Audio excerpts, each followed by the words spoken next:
Hello and welcome to the first in a series of conversations about experiential hospitality.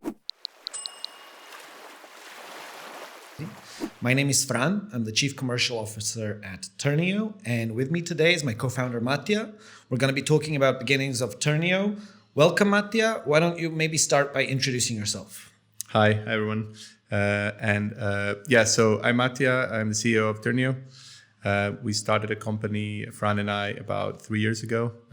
Both came from travel industry, from airlines, airports, from Expedia, myself. When we were starting a company, we had this simple idea, and it kind of came from our personal experience, that when we travel, what we mostly value and what we mostly think about is things we're going to do at a destination. And there were just no good products out there that really help you find the right things to do at a destination. But rather than kind of trying to build a company that's going to tell everyone in the world what they can do at a destination, we thought, like, hey, why don't we build something that can enable other companies to actually offer great experiences to their guests, to their travelers. Our belief was, if we build the right technology that enables other businesses, we can actually help more people find amazing things to do when they travel. Cool. So I often get asked, actually, how did we come up with the idea of actually Turneo? So Turneo is a B2B software that enables hotels to sell experiences, to offer experiences to their guests. I always say Matija came up with the original idea and then we've evolved it. How did the idea come about? I think there were two inspirations. The first one was, I still remember very vividly when I was in Vietnam and I went to do this amazing tour in Sapa Valley with rice fields. And actually you, Fran, recommended it to me, right? And then I also asked you, well, how did you find out about it? And you told me you found it from a local hostel. And that kind of embodies this idea that in travel, the best recommendations often come from friends and family. But oftentimes those friends and family actually find out from someone local at the destination. And we always kind of, when we were starting, we had this thought like, wait, hotels are really, they understand the location. It doesn't actually have to be only a hotel. The local accommodation providers, they're in the destination. They really understand it. So they should be the ones that can give best recommendations to people. But then at the same time, this idea that you walk up to the reception and you ask for a recommendation, I think that's kind of like a bygone era, right? We can think about our times when we were students. That's how it worked, because when we traveled back then, we didn't really have a cell phone, or you had a cell phone, not a smartphone. So obviously you couldn't actually book anything in advance. But with Turneo, we thought like, well, how can we keep that local recommendation, but actually enable it in a technological way? So give the technology to hotels, to hostels, to vacation rental owners, whoever is at a destination, so they can actually digitally, both promote and enable booking of experience, because that's what people want. They want to book it digitally, but they also want the local recommendation. And then kind of those two ideas together, I think, gave birth to Turneo. Okay, so we set off and we've started building the product. What were some of the most important elements of that product? You run product at Turneo, apart from being the CEO. What do you think in those beginnings were some of the guidelines for what we want that product to be able to do? Yeah. So I think when we started, we had this idea of we're building a marketplace, right? You remember reading books about marketplaces? And I think with the marketplaces, what is really important is that you take care of both the demand side and the supply side. And I think one of the ideas that we had was that you really need to enable suppliers to bring their products online. And I think you'll probably remember, right? Like people always, when we talk to investors and when we talk to various people about our idea, they always challenged, like, how will you actually work with this really diverse supply? Like, is a tour guide in Vietnam very different to a winemaker in Tuscany, or on the other hand, very different from a boat company in Azores that goes and does whale watching? And yes, they're different, but there's also a lot of commonality. So I think, like, for us, the focus was in the beginning very much on how do we build the right tools for the suppliers so that they can actually participate in that marketplace. And then the second part that was really important that we focused in the beginning is that how do we make it really easy for guests to book? And I think there we could look at a lot of companies that enable great booking. We didn't have to invent a lot. We could actually just go and look what works. And I think in general, in product design, you want to, for consumer, mimic familiar, user interfaces. So think of companies like Airbnb or Booking.com or Expedia or Get Your Guide. You want to borrow a little bit from there. But we just focus on making it easy and seamless for every party. And then later on, we've built a lot of the tools for hotels, because once you have that marketplace working, once consumers can easily book things, then you can build a lot of the supporting stuff to help with better management and so on. Okay. And obviously integrating into the hotel channels was really important. Yeah. Some hotels have websites, some hotels have apps, others might have a chatbot. So how does the product approach that, the fact that different hotels approach their customers differently? Yeah. I think in general, you want to be present in every channel. I think if you're any kind of a business that's consumer facing, you really want to enable, I think like maybe 10 years ago, there was like omni-channel idea, right? Today, it's more obvious that you should do that, but you want to be present in every channel. And I think with experiences, you also want to enable guests to book it in every channel and to discover it. And I don't think it's a good idea to be extremely opinionated and say like, hey, the future is all AI chatbots and we're just going to do AI chatbots, or the future is all apps. I think, if you count like 7-8 billion people on this planet, like everyone has their own preferences. Everyone is going to use the channel of their choice. And I think it's foolish to try to like predict what is the best channel. Like you want to be present in all of them and let consumers have the choice. Yeah, that makes perfect sense. So we've built a product, we've built a product that fits into different types of consumers and that different hotels can use differently. Yeah. In an early stage startup or a technology business, finding product market fit is really important. There's a little aha moment where you're like, actually people are using this. Where did you find early signs or early signals of product market fit? Yeah.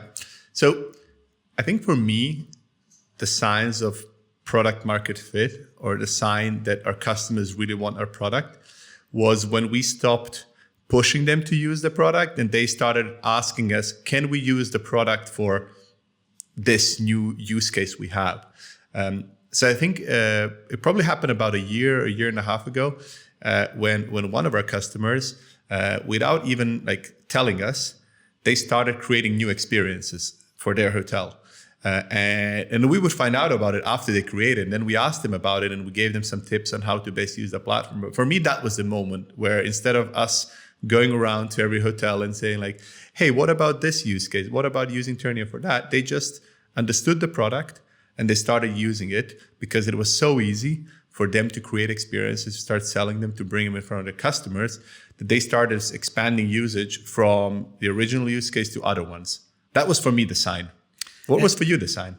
Well, I also thought that moment, I remember it vividly when bookings come in, and obviously I check almost every booking. Back then, definitely I was checking bookings to how they were coming in. And I remember seeing titles of experiences I didn't recognize. I remember seeing resort entrance fees. I remember seeing, a barbecue grill, one-off events. I remember concerts that the hotel was organizing, suddenly selling tickets that were free or paid.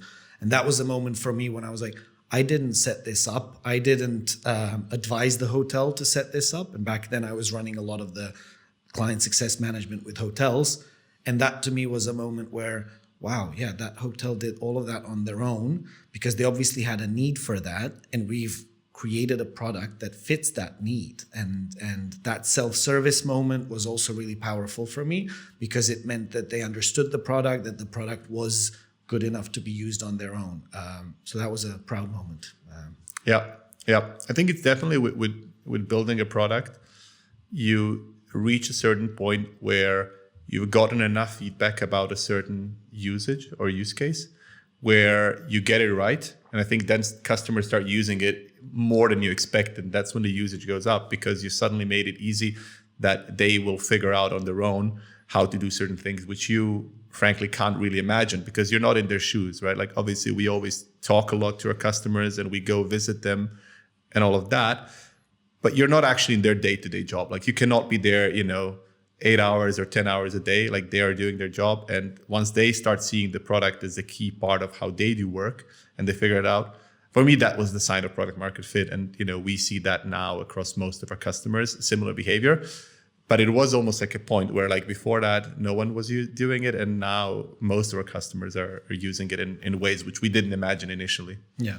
Hoteliers are using Turneo to enable their guests to book wine tours, transfers, local activities, kids academies, spa and wellness, so many different types of activities. What do you think is the biggest value they actually get from the product? What is interesting is that when we started, we thought the biggest value is in extra revenue from like an ancillary product. I think what we realized and what our customers told us after they start using the platform is that the biggest value is actually in ability to manage how they sell experiences, to really understand what their guests are doing at a destination, and to tailor their offering to what the guests want. Because in the end, if you think about a guest, or if you start from the guests travel to actually do things. And if you're treating things they do at the destination as an ancillary and as just a little bit of extra revenue, you're not actually managing the whole guest experience. You're just managing how they sleep. So if you're a hotel, you really want to manage their whole journey, the whole thing they do at a destination. And that's where we provide most value. And that's when customers start using our platform. They really transform their thinking. Like, they stop thinking about experiences as ancillary. They start thinking about it as a core part of the product, and they really start taking care of it. And what do you think the biggest value that our clients, hoteliers, are getting out of the software is? I think what I find very interesting is that when we started, what we thought would be the value is different from what people see today. And the other thing that's very interesting is that the value that customers see from Turneo changes as the usage changes. So when we started, we thought like, hey, experiences are really important for travelers, but for hotels, it's an ancillary revenue, right? And you think like, okay, the value, if you're thinking about ancillary revenue, has to be the revenue you get from that ancillary product. And when we were talking to hotels initially, like, that was what we talked about, and that's what resonated with them. But interestingly, if you ask most of our customers today, that's not the main value. Of course, financially, it has to make sense, right? There has to be an ROI. But the insight you get about your customers and ability to manage the experiences you deliver to your customers, I think there's a far greater value in that, because that builds loyalty with existing customers. It also attracts new customers through referrals. And that's something where you have to use the product to understand it. You have to see the data in the product to really understand it. But I think that's the biggest value our customers see today. Which is interesting, because if a year ago or a year and a half ago, we didn't know that, we didn't think of that, we thought of like, hey, ancillary revenue, like that's the only thing that really matters. Yeah, and I remember, the ancillary revenue or the experiences space is huge. It's we were reading by 2030, I think it's going to be something like $460 billion US, and calculations we've seen show that about 170 billion of that is going to go through hotels. Now, that's a huge enough market as it is. But what we're seeing today, as you said, is that ancillary revenue is just a smaller part of the value, because the bigger part is the core revenue that ancillary product drives within hotels, right? And that's that learning, I think, that happened over the last year. Okay, final question. Where is it going? Where are we going with Turneo? What's the vision for the future? So I think the vision for us is that Turneo really is the core platform that enables any travel brand to offer experiences to their guests. We believe the best brands are hotels, and they're the best place to do it. And we're focused on building that technology. And the reason is really because you think about, on kind of like the macro level, people travel more and more every year. And I think when people travel, it makes the world a better place. So we know there's going to be more of that happening over time, and therefore more need to enable that. And the second thing is, when people travel, days when they would go to a destination and sit by the pool for 7 days in the sun are just gone. People want to actually experience the destination. So again, our platform is really key for any hotelier or any accommodation provider or any brand that wants to enable that. And we think there's going to be more and more of that in the future. And we're going to keep building the technology to make it really easy to bring those things to guests. Brilliant.